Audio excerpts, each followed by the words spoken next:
மச்சான் பொண்ணு வர சொல்லலாம். அம்மா அம்மா அதுக்கு தானே மச்சான். பொண்ணு வர சொல்லுங்க. புத்தவங்க நாங்க இருக்கோம்ல, உட்காருங்க. மாயண்ண வந்திருக்காக, மாப்பிள்ள மொக்கச்சாமி வந்திருக்காக, மற்றும் நம் உறவினர்கள்லாம் வந்திருக்காக. வாமா மின்னல்.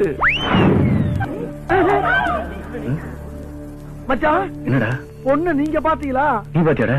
இல்லையே மச்சான் இல்லையே. மாப்பிள்ள பொண்ண சரியா பாக்கலையா? பொண்ண மறுபடியும் ஒரு தடவை வர சொல்றீங்களா? அப்படியா? மாயண்ண வந்திருக்காக, மாப்பிள்ள மொக்கச்சாமி வந்திருக்காக, மற்றும் நம் உறவினர்கள்லாம் வந்திருக்காக. மாமா மின்னல்.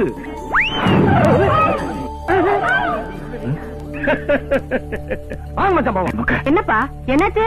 என்னமா பொண்ணு பார்க்க வந்தா பொண்ணுல ஒரு காப்பியை கிப்பியை கொடுத்து மாப்பிள்ளை அதுவும் 2 வார்த்தை பேசி பொண்ணு கிட்ட நான் 2 வார்த்தை பேசினா சுமூகமான முடிவு பெற முடியும். இந்த மின்னலுக்கு